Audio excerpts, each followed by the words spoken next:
First, giving all praises and honor to our Father, Yahweh, Bashem, Hamashiach, Yahweh Shai. All praises due. Double honors to our shepherd and my king, KD, for keeping us edified and keeping us with the knowledge of the truth. Shalom to my Rod of Iron family.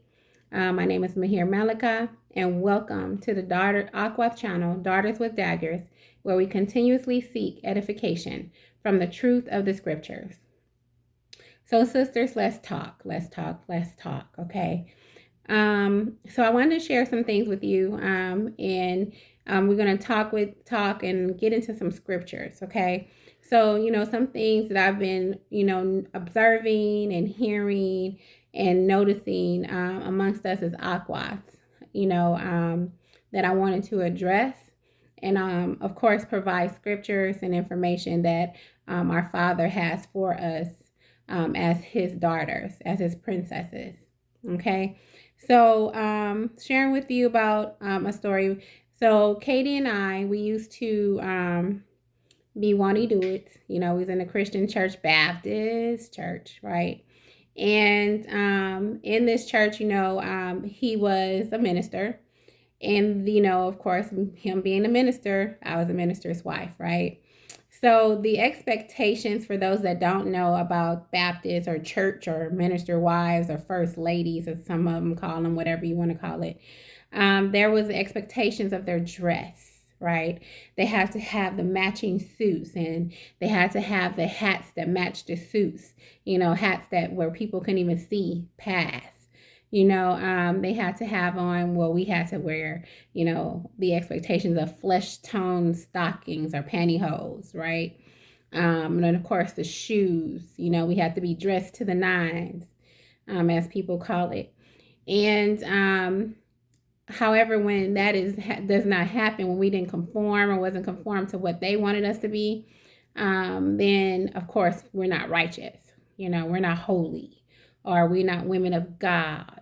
The sisters start to judge us. They start to, of course, talk about you and things like that. And that's something that sisters do, or women do.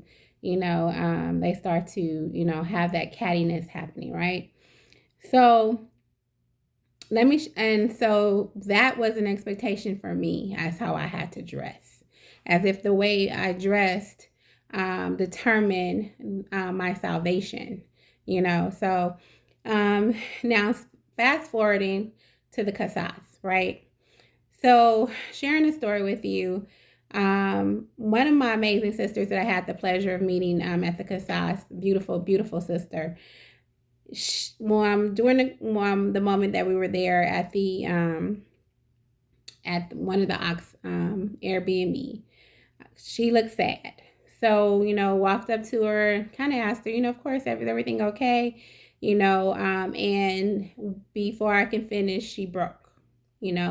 She was so devastated that it looked like she was trying to claw her way to get out of that home that we were in, right?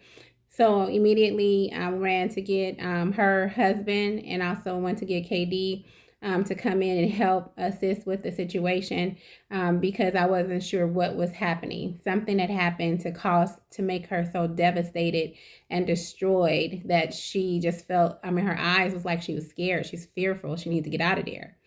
So we finally were able to sit her down and see what happened. Her husband, came to console her and wanted to know also, because he wasn't aware of anything either. So she happened to have on some waist beads. Now, I'm not sure if any of you sisters are familiar with waist beads. There's beads that someone put on a string, and they kind of measure it to your waist. So it's like a body jewelry, like my earrings are. It's a piece of jewelry, right? So I guess someone happened to see this on her, and I'm not sure how they did it because, it was under her clothes, but someone must have saw it. And in that moment of seeing that, she was being judged on it. So whoever saw it went to go to some of the Oxen leadership, and they shared what they saw that she had on.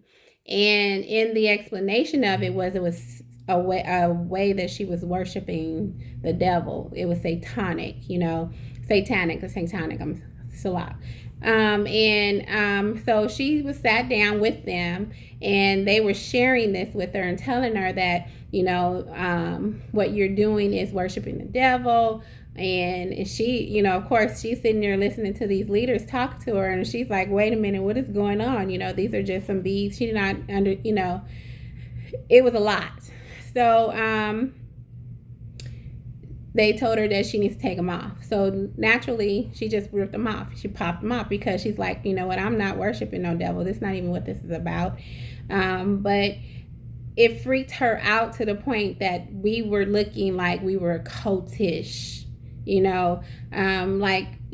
she was judged. And that's something that she was, unfortunately, we all go through that. And that's something that she grew up going with, where people are judging you by your appearance.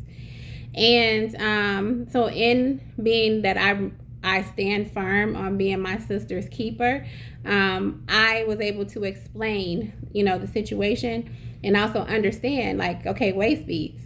Okay, now it's a fad, right? I know some people that use it for weight management. It's a way of just saying, hey, if it gets too tight, that means you might be eating a little bit too much. Or if it's loose, that means, hey, you lost some weight. It was a tracking system. Also, it's a way of his body jewelry, right? So it was nothing demonic or satanic about it. Now I can see if it's like rosary beads, because you have certain things that people do use that are similar or like in the likeness of, that they use to worship other, things, right? In this situation, it wasn't that at all. My sister was judged to the point of, she was afraid. She didn't want to be around us. She was scared. She was fearful. She was begging to get out of there. Luckily, we were able to pray about it. We were able to love her, console her, and also stand with her to share. Even the story was why she even had them. A young lady that she knew in her neighborhood was on the verge of losing her home, and she knew she made them to raise some money for some things, and so she was supporting another sister. So judging. Okay, she was judging. So I want us to talk about this today. I want us to get into some scriptures about it, and I want to really share some things that the Most High has for us, so we can understand that it's not something that, there are times that we can do it, and there are times that we shouldn't be doing it, and there are times that we should be encouraging and correcting each other in love, and also we need to stop it altogether. So let's go to Matthew chapter 7. We're going to get into some scriptures, right? Matthew chapter 7, verses 1 through 2. Matthew 7, verse 1 through 2. And this is Yahushua speaking to us. Now, as you can see, I have my hair wrapped today. Now, let me just share that briefly, because I know that being, who I'm married to, people have watched and seen and looked at me differently because of the expectation of what a woman, a true Israelite woman is supposed to look like. My head is wrapped because I like it. I was able to try to do it today. It's not the best. I have some sisters that know how to do it way better than I, and they're going to teach me. However, today I do. Sometimes you might see braids. Sometimes you might see my hair out. You might see whatever. However, whatever I do, I know I represent my King. And whatever I do, I receive guidance. I receive approval. And I receive, there are times that he selects and chooses, from him, So when people ask the question, if it's something that he's okay with it, then I'm good. If it was something that the Most High would have an issue with or a problem with, or even KD, then of course I wouldn't do it, because as I say, I represent my Father, Yahweh Bashem Mashiach Yahweh Shai, and I represent my King, KD. Okay? So just wanted to share that with some of you guys. So let's get into the scripture. So Matthew chapter 7, verses 1 through 2. Verse 1. Judge not, that ye be not judged. Verse 2. For with what judgment ye judge, ye shall be judged, and with what measure ye met, it shall be measured to you again. So the scripture is saying, sisters, be prepared to be judged. Also by the same standards that we are judging others. So if we're in the process of judging one of our sisters, be expecting and be prepared for yourself to be judged in the same standards and manner. Okay? So now let's go to Romans chapter 2, verse 1. Romans chapter 2, verse 1. And it reads, Therefore thou art inexcusable, O man, whosoever thou art that judgest. For wherein thou judgest another, thou condemnest thyself. For thou that judgest dost the same things. Okay? All praises. So when we point a finger of critical judgment on another sister, guess what's happening? There are 3 accusational fingers pointed at us, exposing our own sinful hearts. Okay? So let me go over that again. So when you're pointing that finger at that sister, right, and providing critical judgment, expect 3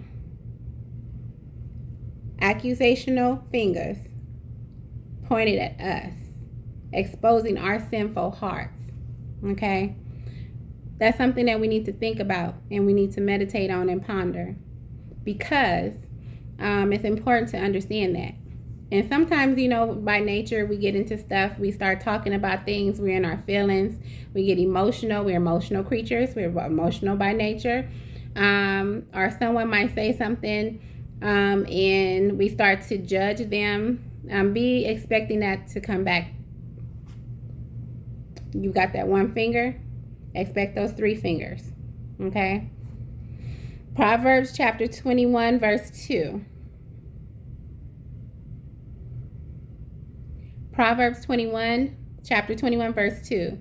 Every way of a man is right in his own eyes, but the Lord pondereth the hearts. Okay? As you can see, my head wrap is sliding off because I don't know how to hold it down. So sisters will be talking to help me hold it, figure it out. So back to Romans chapter 2, verse 1. When we, Salah. Proverbs chapter 21, verse 2. Every way of a man is right in his own eyes, but the Lord pondereth the hearts. So our Father knows every thought from our minds, right? And he knows every intent of our hearts. It is horrible for us to allow our opinions and thoughts to remain unchecked in our minds. So if this happens, it can be devastating and lead to destruction for self. Okay? So I'm going to share that again. So our Father, because sometimes we forget that, our Father knows our thoughts. He knows the intent of our heart, right? And it is horrible for us to allow our opinions and our thoughts to remain unchecked. That means we don't check ourselves, right? And because we don't do that, if this continues to happen, it becomes devastating. And it also can lead to destruction for us, for ourselves. Okay? So now let's go to Matthew chapter 12, verse 36 through 37.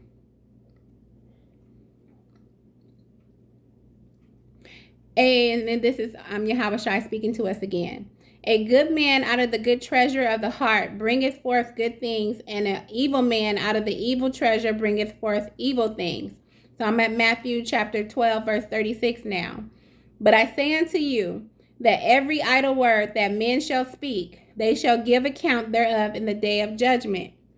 The Most High will hold us all accountable for our words and our actions. This includes every careless word that we say. Okay? So I want us to be mindful of that. Our Father, He will hold us accountable for every word and action that we have done, and this includes every careless word that we have said. So let me clarify something, okay? So there is a difference between righteous judgment and correction, okay? So I wanted to get that straight because I know some people are like, wait a minute, didn't you tell me and try to tell me that I need to fix something or help me with, maybe some way I was acting or portraying? Yes, because there's a difference between righteous judgment and correction, right? So if a sister is falling and she's doing things to bring division amongst the body, and or her actions are causing her to separate from the Most High, then we should provide righteous judgment to hold her accountable for what they are doing. Okay? Salah. So, if a sister is falling and doing things to bring division amongst the body, right? Or if her actions are causing her to where we seeing that the Most High, she's separating from the Most High. She's getting away from, that relationship and that relationship with us. We should provide righteous judgment to hold her accountable for what she is doing.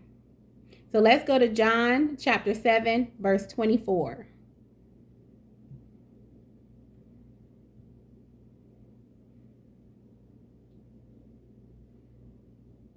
John chapter 7, verse 24. Excuse me. John chapter 7, verse 24. And it reads, "Judge not according to the appearance, but judge righteous judgment." Okay? Let me repeat that. John chapter 7, verse 24. Judge not according to the appearance, but judge righteous judgment. Okay? So that means if we see a sister who is not being accountable, we can actually have righteous judgment. That's fine, because we're trying to help our sister out. We're trying to help her be accountable. We see the things that she's doing is causing a separation. Then that's different. Okay? In addition, us as women who are in the truth, who are knowledgeable, who are, seasoned women, we have a job to do. We should be teaching, we should be, if our sisters are caught in that moment, we should be edifying them in how we should be, what our Father asks and wants for us to do, right? So let's go to Titus chapter 2, 3, and 4.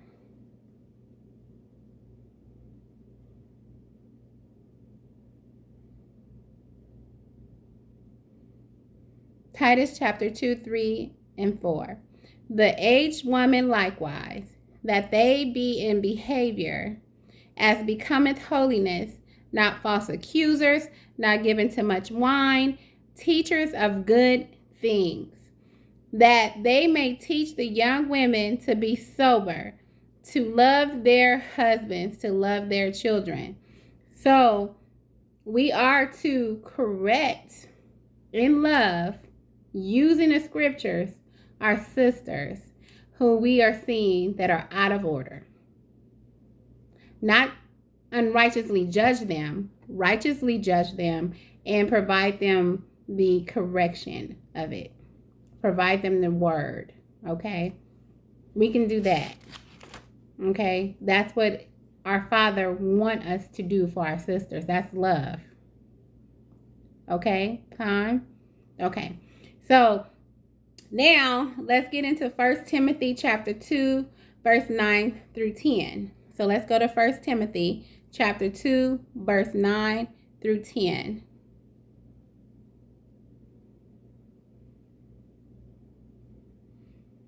And it reads, "In like manner also, that women adorn themselves in modest apparel, with shamefacedness,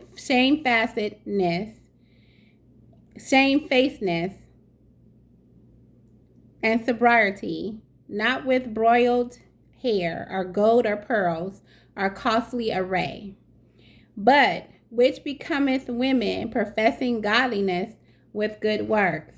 Okay, so we are talking about judgment, and now we're talking about apparel. We're talking about our clothing. We're talking about the things that people see, that have questioned about the things that they see some of us wear. Okay, so this passage is about beauty. Paul says that women should adorn themselves in respectable apparel with modesty and self-control. Okay, so the word adorn, it means make more beautiful and attractive. Okay, that's what that word means. So our attempt to adorn ourselves, which means to make ourselves more beautiful, should not be based in things like braided hair and gold or pearls or costly attire. Now, let me just share this. It's not condemning us sisters who seek to be more beautiful. Okay. It is actually is instructing us to do this very thing. Okay, so it's not Salak sisters, let me go back. Okay, so it's not centered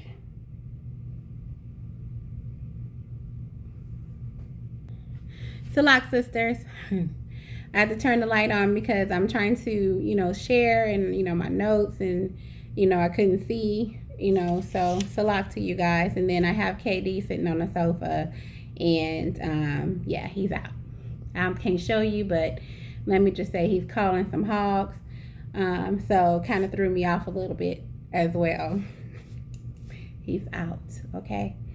So getting back to the scriptures. So, it is not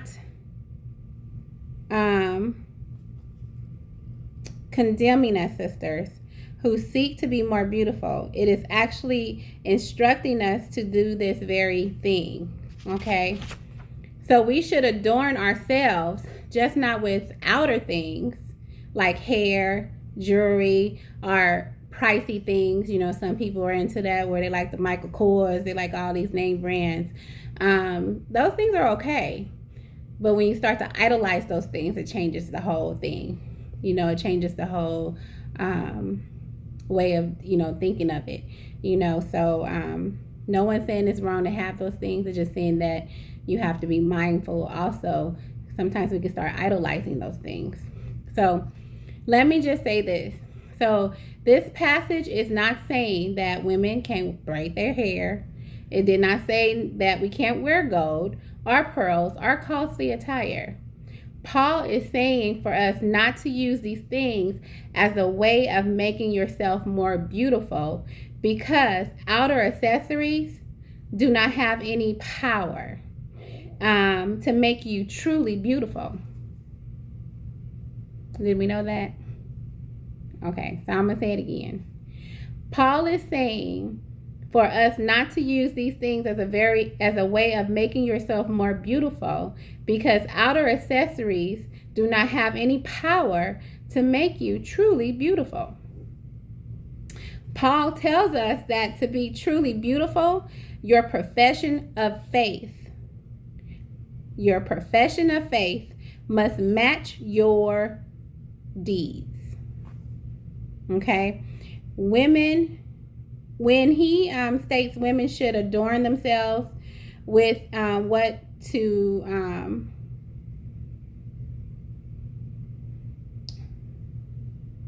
okay, sorry, Salak sisters, I'm trying to read and I don't have my glasses. If you know, I do wear glasses and I can't see a thing. So when he states women should adorn themselves with what to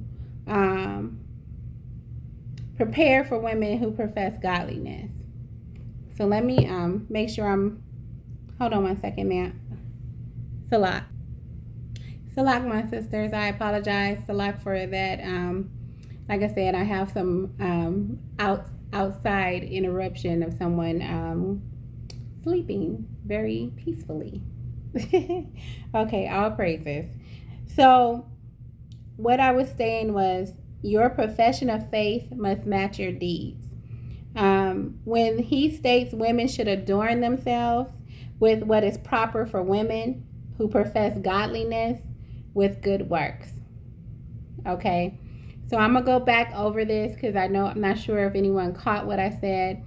So I'm going to go back to this passage. So this passage that we read, which is 1 Timothy chapter 2, verse 9 and 10. This passage is not saying that women can't braid their hair. It did not say that we can't wear gold. It doesn't say that we can't wear pearls or costly attire. As I stated, make sure you know some of those things you can worship. Okay, and when you start worshiping and idolizing it, then it changes the whole meaning and whole way. That means you're focused on that and not on our Father.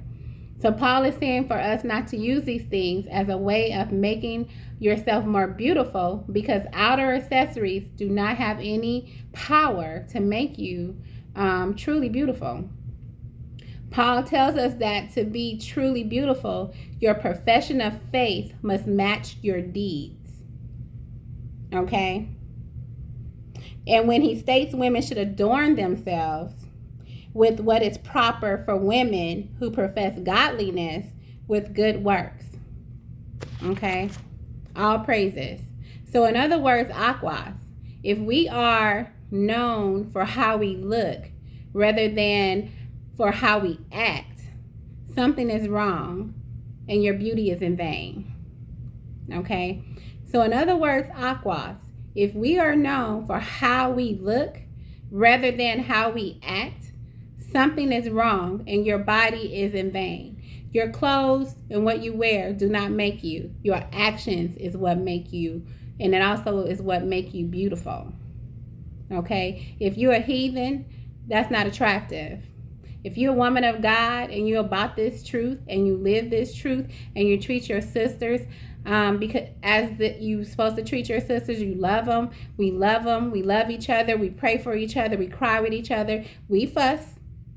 However, we go to each other when we have those moments. And when we do that, that's beautiful. That's what makes us truly beautiful. Our faith, okay, in the truth. Our faith in our Father. Our faith in our men of the Lord. That's what makes us truly beautiful.